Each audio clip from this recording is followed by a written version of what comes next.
in my home. They're finding a fair amount now in deeper waters, which they were not able to drill in those days, and so I think there is some promise, but they seem to be finding more gas than unassociated gas than oil. Yes. Yes, ma'am. Hi, my name is Aparna, and I'd like to know if you could talk a little bit about the Russian-Chinese relationship, especially its increased economic and military independence, and how that might affect the energy consumption in the world. Yeah, big topic. That could be the subject of an entire panel. But my own view is that the Chinese and the Russians have a very strange relationship. I think that on one hand, there's a certain symbiosis that's involved there. For example, Russia has gas and energy that the Chinese potentially would like to be able to get access to. Of course, the Russians have resources, the Chinese have the cash, the Russians have no cash. The same in the realm of military. Were it not for the Chinese buying all sorts of Russian ships, planes, and other military materials, some of the former Soviet Union's major arms industries, such as Rossvoorozhenie, would have gone under long ago. So that cold, hard cash from Beijing's 1.4 trillion in foreign reserves, to a certain degree, is keeping the old Soviet, now Russian national defense industries alive. Of course, the Chinese and Russians have some common cause in seeing one day their much hoped for so-called multipolar world. The end of the Cold War didn't work out the way it was supposed to for the Chinese and the Russians. Certainly not for the Russians. We understand that. The Chinese had theorized this multipolar world where China, Russia, Japan, the EU, and the United States would be equal poles. And it hasn't worked out that way, which reminds me, like the movie Love Story, being a superpower means never having to say you're sorry. Right? So whenever the Chinese and the Russians can come in common cause to give a little bit of pause to the U.S. and its enthusiasm for acting upon its unique moment in history, they try to do so. Yet, below the surface, it's my view that there are some serious problems in that relationship. For one thing, in many ways, some folks in the Chinese Communist Party still haven't forgiven the CPSU, the Soviet Communist Party, for the interventions in the 1920s and 30s. Some of them still haven't forgiven Khrushchev and 1959 and 1960 and the walkout. I've always found it a remarkable irony that on a human level, Chinese and Americans seem to get along so well, while our governments always have trouble finding its way to partnership. Whereas with the Russians and Chinese, I just don't think on a human level they like each other. But their governments are very pragmatic and always find a way to deal with each other. I mean, in the Russian Far East, in Primorsky Krai, you have Chinese loggers who are being accused of taking Russia's resources, and the Russians can't do anything about it. So Moscow may be telling the world that the Chinese are our great friends, but you can't sell that out in the Russian Far East. Very complicated. If I could add, Russia has a problem. It has a problem with a declining population. If you extrapolate out the current decline in Russian population out to 2050, they're down to 100 million people. You can't run a country with 100 million people, a country of that size.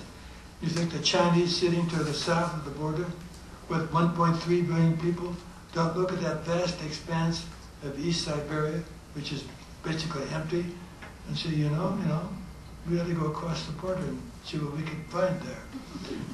Well, I've been down to the border and watched the Chinese come up and sell the stuff to the Russians who buy it and take it back to sell. I'd add three little points to buttress the point.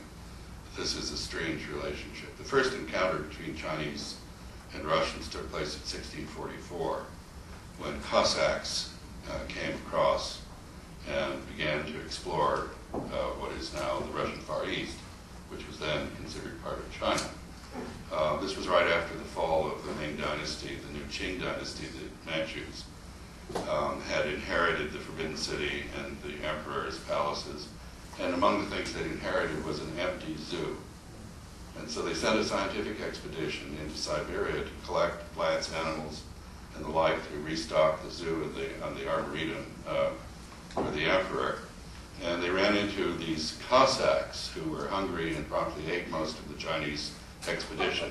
And so the 4 survivors fled back to Beijing and reported there are these real hairy cannibals up there. And that was the start. That led to the Treaty of Nurchinsk, which actually gave most of that area to, or yielded most of it to Russia.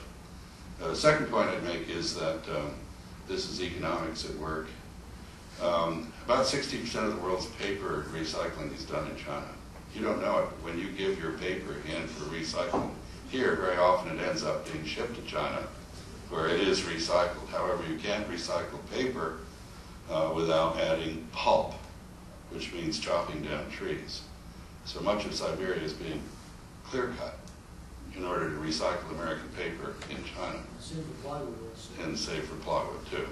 The third odd point is this, that if you look at the personals in the Chinese newspapers, I don't know whether any of you actually read those things here. Some of them are fairly entertaining in terms of what people say they want.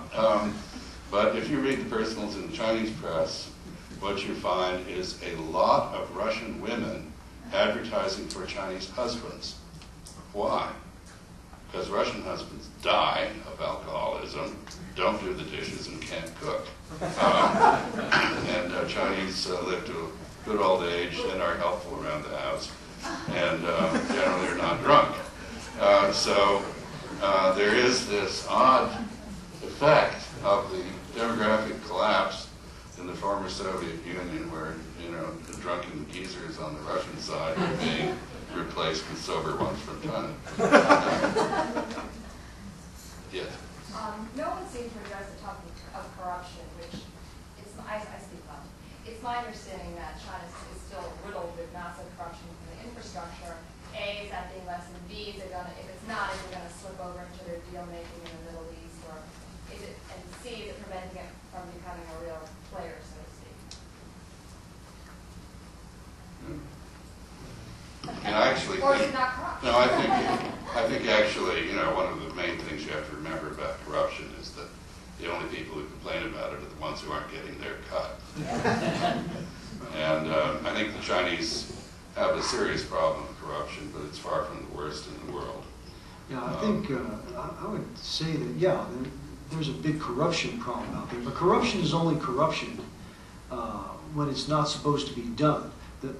So in the Chinese context, it's the way business gets done. That's not to excuse it. Certainly we don't condone it. The real problem out there is not, the problem with corruption is local malfeasance, local officials who are in collusion with local entrepreneurs in China.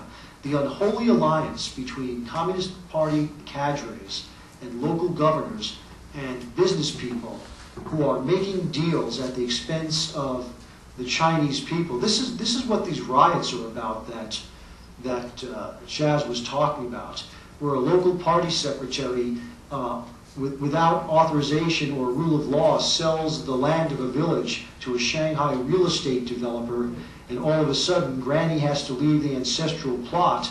Next thing you know, with all sorts of unmarriageable males with military service roaming the countryside without wives because they haven't come down from Russia yet because of the gender imbalance, you've got trouble in River City. And so, the minister, I think that when Hu Jintao wakes up in the middle of the night in a cold sweat, I don't think it's Taiwan and reunification or the big hegemon, the U.S., that he's worried about. I think he's worried about how is he going to get local officials of the Communist Party to provide the good governance to stop engaging in gross corruption that will detract from the credibility of the party as the regime that has the people's best interests at heart. And frankly, I think that's going to be the big story, the big China story for the rest of my life.